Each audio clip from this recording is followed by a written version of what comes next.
Subscribe करें grace illustrative views को और बेल आइकन को प्रेस करना। रहीम। इस वीडियो के अंदर मैं आपको बताने वाला हूँ कि आपने यूएचएस के अंदर जो एससीक्यूज होते हैं, जो थ्योरी पोर्शन होता है यूएचएस का, उसको किस तरह से अच्छे तरीके से अटेम्प्ट करना है। क्योंकि मोस्टली लोगों के पास कॉन्सेप्ट बहुत अच्छा होता है, नॉलेज बहुत अच्छा होता है, लेकिन वो उसको पेपर के ऊपर डिलीवर नहीं कर पाते, क्योंकि इनको ये नहीं पता होता कि इन्होंने पेपर को किस तरह से अटेम्प्ट करना है कि इन्होंने कि अच्छे नंबर ले सके। तो अच्छे नंबर लेने के लिए ना सिर्फ आपको नॉलेज या कॉन्सेप्ट चाहिए, बल्कि इसके साथ-साथ अच्छा पेपर अटेम्प्ट करने की स्किल भी चाहिए। तो आज इस वीडियो के अंदर मैं आपके साथ वो स्किल शेयर करना चाहूँगा, वो टिप्स और ट्रिक्स जो मैंने यूज़ किए थे यूएचएस प्रॉफ के थ्योरी एग्ज़ाम के अंदर, और इंशाल्लाह ताला ये आपकी बहुत ज़्यादा हेल्प करेगा। और अगर ये आपकी थोड़ी-सी भी हेल्प करे, तो प्लीज़ इस वीडियो को सपोर्ट करना। और अगर आप वीडियो को लाइक नहीं कर सकते, लेकिन प्लीज़ चैनल को तो सब्सक्राइब कर सकते हो ना, अगर आप नए बंदे हो इस चैनल के ऊपर, क्योंकि इससे अच्छी-अच्छी वीडियोज़ आपको इस चैनल के ऊपर मिल सकती हैं। तो हम स्टार्ट करने वाले हैं इस वीडियो को। तो how to attempt theory exam और एससीक्यू क्वेश्चंस। अब एससीक्यू क्वेश्चंस को आपने यहाँ पे अटेम्प्ट करना है, पेपर के ऊपर अपने कॉन्सेप्ट को, नॉलेज को आपने यहाँ पर लिखना है। तो एक तो होती है आपकी राइटिंग, एक होती है आपकी प्रेज़ेंटेशन। अब मोस्टली लोगों के पास ये शिकायत होती है कि उनकी राइटिंग अच्छी नहीं है। अगर राइटिंग अच्छी नहीं है, ये फिर भी ठीक है, लेकिन अगर राइटिंग अच्छी नहीं है, तो फिर अगर आपकी प्रेज़ेंटेशन भी खराब है, तो ये काम खराब कर सकता है। तो अगर राइटिंग खराब है कोई मसला नहीं, अगर आप प्रेज़ेंटेशन करते हो अच्छे तरीके से, तो इंशाल्लाह ताला ये आपके कंटेंट को और ज़्यादा अच्छा बना देगी, क्योंकि आपकी नॉलेज और आपका कॉन्सेप्ट भी तो चाहिए, लेकिन इसके साथ-साथ अच्छी प्रेज़ेंटेशन ये आपको थ्योरी एग्ज़ाम में अच्छे नंबर दिला सकती है। तो सबसे पहला काम आपने जब अटेम्प्ट करना है क्वेश्चंस को, एमसीक्यू क्वेश्चन को, तो सबसे पहले आपने उस क्वेश्चन को अटेम्प्ट करने की कोशिश करनी है, या उस क्वेश्चन को पढ़ना है, या जिसको लिखना है आपने, जो आपको सबसे अच्छे तरीके से आता है। अब इसका मतलब ये नहीं होता कि सारे क्वेश्चन एक ही बंदे ने चेक करने हैं और इसको पहला क्वेश्चन अच्छा लग गया तो वो बाकी सारों में अच्छे-अच्छे नंबर दे देगा, लेकिन ऐसा नहीं होता। इस ट्रिक का ये मेन पर्पज़ है कि अगर आप पहला क्वेश्चन अच्छे तरीके से अटेम्प्ट करोगे, तो आपको कॉन्फिडेंस आएगा, आपको बूस्ट आएगा और आपको एक पॉज़िटिव फीलिंग आएगी, जिसकी वजह से आप वो क्वेश्चंस जिनके बारे में आप पूरी तरह श्योर नहीं हो, उनके आंसर का आपको नहीं पता, लेकिन आप उनको भी अटेम्प्ट कर सकते हो। तो सबसे पहले जो आपने पहले चीज़ करनी है कि आपने जिस क्वेश्चन को अटेम्प्ट करना है, तो आपने उस क्वेश्चन को सिलेक्ट करना है जो आपको सबसे अच्छे तरीके से आता है, और पॉसिबली वो क्वेश्चन जिसमें आप फ्लो चार्ट बना सकते हो। ठीक हो गया? तो सबसे पहले आपने क्वेश्चन की सिलेक्शन करनी है। तो ईज़ी और ऐसा क्वेश्चन जो आपको पता हो कि आप उसको अटेम्प्ट कर सकते हो अच्छे तरीके से। अब आपने सबसे पहले आपने क्वेश्चन की सिलेक्शन कर ली। अब क्वेश्चन के सिलेक्शन के बाद आपने उस क्वेश्चन का पार्ट देना है। सपोज़ मुझे क्वेश्चन नंबर 2 पसंद आया, तो फिर आपने क्या करना है, सपोज़ ये यूएचएस की आंसर शीट है, तो आपने एक बड़ा-सा एक अ, लिखना है क्वेश्चन नंबर 1 या 2, और इससे पहले आपके पास 4 चीज़ें ज़रूर होनी चाहिए पेपर अटेम्प्ट करने के दौरान। एक blue ball point, black ball point, ये ब्लैक बॉल पॉइंट हो गया। इसके साथ एक ब्लैक मार्कर और एक ब्लू मार्कर, ये 4 चीज़ें मस्ट होनी चाहिए आपके पास, ठीक है? आप इसमें इज़ाफ़ी चीज़ें भी डाल सकते हो, जिस तरह आप इसमें पॉइंटर भी ऐड कर सकते हो, ठीक हो गया? या इसमें जेल पेन भी ऐड कर सकते हो, लेकिन 4 चीज़ें ज़रूर मस्ट होती हैं। अब आपने जो क्वेश्चन आपने सिलेक्ट किया, तो क्वेश्चन सिलेक्ट करने के बाद फिर आपने उसकी एक बड़ी-सी हेडिंग देनी है। कोशिश करना कि आप जो क्वेश्चन को आप क्यू लिखो, क्यू, और इसको 4 या 5 लाइनों के अंदर इस तरह कवर कर दो। आप पहले गोल सर्कल बनाओ, एक क्यू लिख दो, या आप जिस मर्ज़ी स्टाइल से लिखना चाहो। लेकिन आप कोशिश करो कि आप ब्लैक बॉल पेन को सिलेक्ट करो, ठीक हो गया? जो ब्लैक और ब्लू का जो कॉम्बिनेशन होता है, वो एक अच्छा कंट्रास्ट पैदा करता है। स्पेसिफिकली अगर हम ब्लैक से क्वेश्चन लिखते होते हैं, तो ये अच्छा ज़्यादा इंप्रेशन कर देता है। फिर इसके बाद अगर आप ये भी डाल सकते हो, तो किसी भी तरीके से आपने बस 3 या 4 लाइनों के अंदर आपने क्वेश्चन नंबर 1 को आपने इस तरह से लिखना है, जो क्वेश्चन आपको अच्छे तरीके से आता है।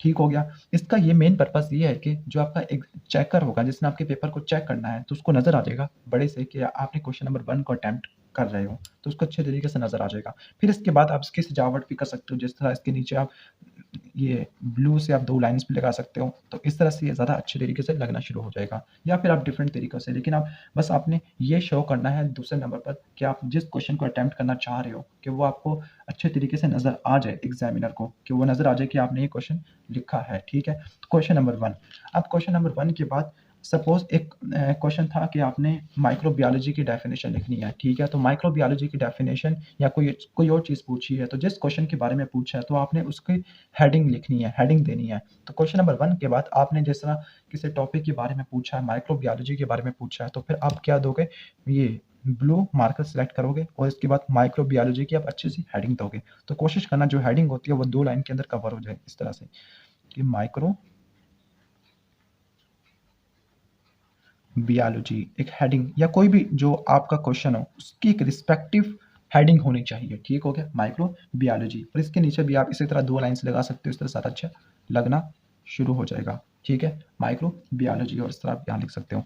फिर इसके बाद अगर उस क्वेश्चन के अंदर डेफिनेशन पूछी गई है तो आप इसको इस तरह से लिख सकते हो जिस तरह मैं लिखता था कि microbiology it is defined as. मेरी राइटिंग इतनी अच्छी नहीं है लेकिन मैं आपको प्रेजेंटेशन शेयर कर रहा हूँ। इट इज़ डिफाइंड एज, फिर इसके साथ आपने सेलेक्ट करना है ब्लैक वाले को। ठीक है, तो जो ब्लैक वाला है मेरे पास ये ब्लैक, ये बाल पॉइंट आ गया, तो माइक्रो बायोलॉजिस्ट डिफाइंड एज। तो कोशिश करना जहाँ पे आपने एस को ख़त्म किया तो फिर इससे आगे स्टार्ट करना स्टडी ऑफ माइक्रो ऑर्गेनिजम्स। तो इस तरह से अगर आप लिखोगे तो इस तरह की जो प्रेजेंटेशन है काफ़ी ज़्यादा अच्छी है, और इसके बाद आप इसको यहाँ से क्लोज भी कर सकते हो। ठीक है, इनकी वजह से। अब ये तो हो गया स्टडी ऑफ माइक्रो ऑर्गेनिज्म, तो ये था डेफिनेशन वाले क्वेश्चन को अटेम्प्ट करने का तरीका। अगर आपने कोई ऐसा क्वेश्चन पूछ लिया है जिसके अंदर ये बताया गया कि वो कौन कौन से 3 फैक्टर है जो या कौन कौन से इन्फेक्शियस एजेंट होते हैं माइक्रोबायोलॉजी की, यानी कोई चीज़ पूछ रहा है या इनोमिरेट का पूछ रहा है, तो वो जिस चीज़ का इनोमिरेट का पूछ रहा है तो आपने इसको किस तरह से अटेम्प्ट करना है। एग्जाम्पल देता हूँ कि इनोमिरेट इन्फेक्शियस एजेंट, इन्फेक्शियस एजेंट को इनोमिरेट करने का कह रहा है, तो आपने एक हेडिंग देनी है ऊपर इन्फेक्शियस एजेंट की, इस तरह से ब्लैक से। इसके बाद आपने क्या करना है, जिस तरह हम एक लाइन इस तरह से लगाते हैं, एक लाइन फिर हम इस तरह से लगाते हैं, मैं जल्दी जल्दी कर रहा हूँ, फिर आपने इस तरह से समरी बनाकर या फ्लो चार्ट बना के लिखना है। इन्फेक्शियस एजेंट जैसे बैक्टीरिया हो गया, वायरसेस हो गया, और इसके बाद फंजाई हो गया। तो जो पहली चीज़ मैंने आपको बताई वो थी क्वेश्चन की सिलेक्शन। फिर इसके बाद आपने जिस क्वेश्चन के बारे में पूछा गया था आपने उसकी हेडिंग देनी है अच्छे तरीके से। फिर इसके बाद अगर डेफिनेशन का पूछा है तो डेफिनेशन को आपने इस तरह से लिखना है, और अगर फ्लो चार्ट का पूछा है तो फिर या फिर इनोमिरेट का पूछा है तो आपने इसको इस तरीके से लिखना है। बेसिकली आपने एक चीज़ नोट की होगी कि मैंने ब्लू और ब्लैक का कॉम्बिनेशन बनाया है। जिस तरह यहाँ पर मार्कर के अंदर भी मैंने ब्लू और ब्लैक का कॉम्बिनेशन बनाया था। इसकी असल वजह ये होती है कि जो ब्लू और ब्लैक मिलकर एक अच्छा कंट्रास्ट पैदा करते हैं जिसकी वजह से अच्छी प्रेजेंटेशन बन जाती है। तो फिर अगर आप डेफिनेशन वाला अगर इस तरह, तो आपने इसको इस तरह से सॉल्व करना है, अगर फ्लो चार्ट हो तो आपने इस तरह से सॉल्व करना है। और कोशिश ये करें कि एग्जाम के अंदर जो थ्योरी एग्जाम है उसके अंदर आप ये पैराग्राफ लिखने के बजाय आप फ्लो चार्ट बनाना स्टार्ट कर दो। अगर किसी का बनता नहीं भी है तब भी आप फ्लो चार्ट बनाना स्टार्ट कर दो, क्योंकि फ्लो चार्ट से ये होता है कि आपको वो कि जो आपका पेपर चेक कर रहा है आप उसको आसानी से चीज़ नज़र आ जाती है जो वो पूछना चाह रहा था। तो फिर फ्लो चार्ट लिखने के काफ़ी ज़्यादा फ़ायदे हैं, लेकिन फ्लो चार्ट आप उस सूरत में लिखो जब आप कंप्लीटली श्योर हो आंसर के बारे में। अगर आप कंप्लीटली श्योर नहीं हो आंसर के बारे में, या आपको पता है कि आपको सही तरह नहीं आता और आप गलती कर सकते हो, तो फ्लो चार्ट ना बनाओ, आप उसको पैराग्राफ में लिख दो। क्योंकि अगर आपने फ्लो चार्ट में लिख दिया और उसको वो चीज़ नज़र आ गई जो गलत थी, तो वो पूरे फ्लो चार्ट को कैंसिल कर सकता है।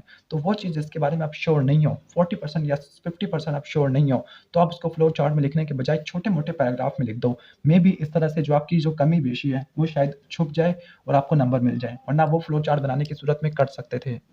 और कोशिश ये करना कि अगर किसी भी क्वेश्चन के मुतालिक कोई डायग्राम है, जैसे बैक्टीरिया के मुतालिक ये डायग्राम होती है कि मैं बैक्टीरिया सेल को ड्रा कर सकता हूँ, तो वो आपने डायग्राम जिससे ड्रा करनी है वो है ये वाला मार्कर, ये वाला अच्छा मार्कर देता है ये वाला।